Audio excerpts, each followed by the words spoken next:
Hey y'all, this is Lydia. I'm gonna pull some cards from a combined deck set.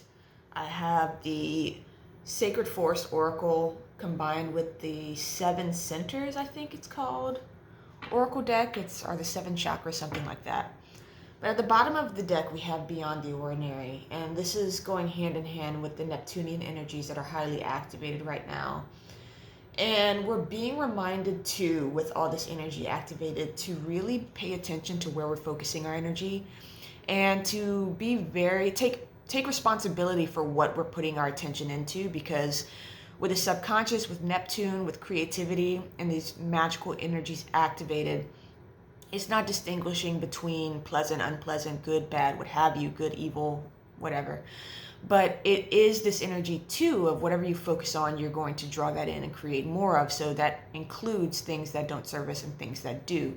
So we're being asked to really take responsibility of putting our awareness on things that is uplifting, creative, expansive, things that we want to bring more into our lives and more into the world, and not be so caught up in the energies that are more in despair or things not working out, or even being too much in our trauma and in our pain, when we can really shift the script on that and really look at how those experiences have shaped us and how those experiences have set us onto a whole new path, and to see the deeper wisdom in our challenges and perhaps hard things that we've been through, or painful things we've been through, and not be so caught up in really reverberating the energies of victim mentality, or being incapable or feeling stuck, and to really start shifting our focus and our awareness on things that really create more energy and create more creativity in our lives and bring some healing too. We're still coming off the last lunation cycle.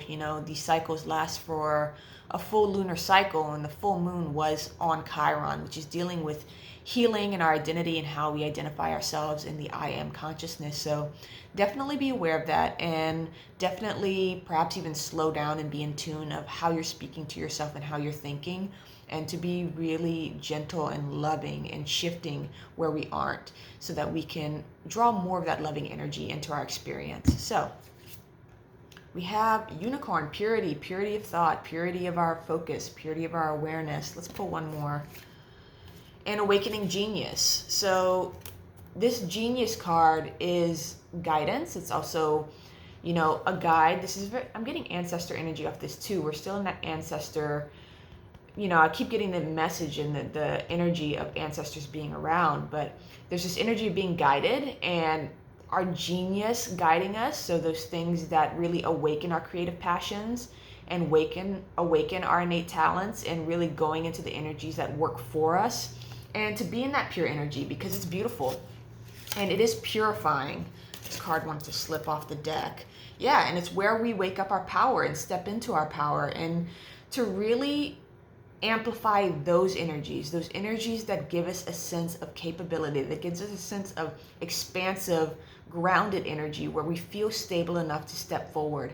And this too is allowing the energies to work for us. So not trying to do too much at once. This is something I have fallen into in the past, like afraid to lose the energy. So I rush. And when I rush, I completely putter out, or I overwhelm myself, and then I can't move. I find myself in some sense of inertia. And we're being called to allow the energies to move us forward and to take those steps. They might be small, and our ego might, judge how small they are, but the smallest steps create big results right now, because that's the gift of Neptune. If we aren't falling into the shadow of Neptune, of being too much in our dreams, too much in our heads, and not being grounded in our action, there's a strong sense too of being in that grounded energy and grounding in this beyond the ordinary by embodying what we want to be. And that's funny too, in my journaling this morning, I decided I was going to do a 2-week challenge, and I was going to embody the energy of the oracle. And this includes me doing the practices I know I need to do in order to be in my purity of channel and my pure creative energy, so that I can communicate clearly, and that I can be more in a sense of spirit and a sense of spontaneity, and not too much in my head when I do my channeling videos. And this is, I had to get out of my judgment of the word oracle and to really be like, let's play with this. Let's play with reality. What would it be if I embodied the oracle and made that my job, my work for the next 2 weeks, in the sense of that being my absolute priority and prioritizing the things I need to do in order to see that through.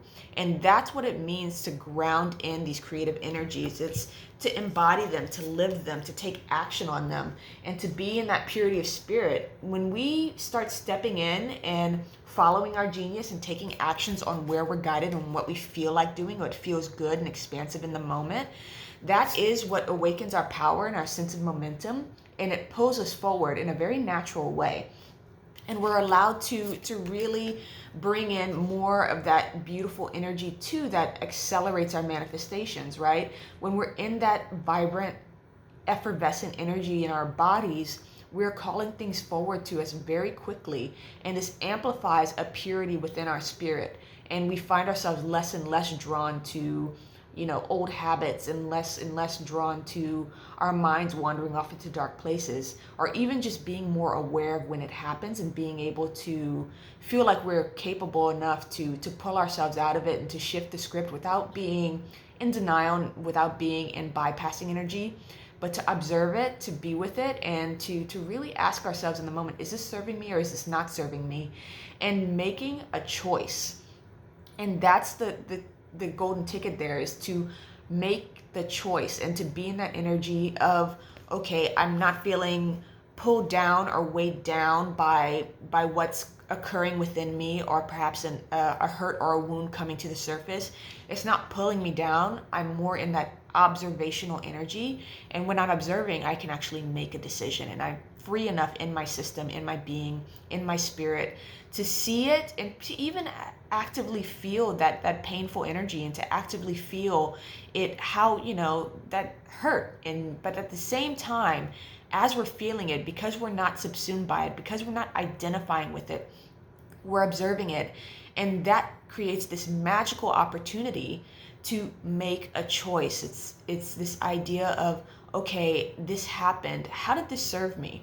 And to really start asking questions around it too, and to be in that sovereign, capable energy of being able to work with our hurts and pains and work with these energies, and to honor our shadow without being pulled down by them and over identifying with them.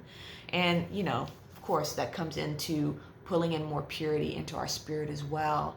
And it's really a beautiful energy I'm getting too. I know that there's some challenging energies with the fall, but these are tools we can use to make it so it's not so much of a struggle, so there's not so much suffering, but to feel more light in our system, and to, again, the word keeps coming, to feel capable of moving forward no matter what comes, and to be able to feel in that energy of, I can do it and I can achieve my goals, and I'm just going to take this one step at a time. And wherever we're at, we're able to discern what that is and what that looks like, and to be able to move forward without overwhelming ourselves or getting down on ourselves or getting too caught up in this idea of failing or fear of taking the wrong path, but to know that we're always guided, and that when we're present, we can really tune into our creative genius to guide us into the steps we need to take, and to really honor that, and to be in that energy, and to prioritize that energy at this time, especially if we're feeling overwhelmed, especially if we're feeling there's a lot coming up that is weighing us down, to really be more present, to be more accepting of it, so that we can open up that opportunity to make a choice. So I hope this message resonates. I'm sending love and wishing you well. Bye.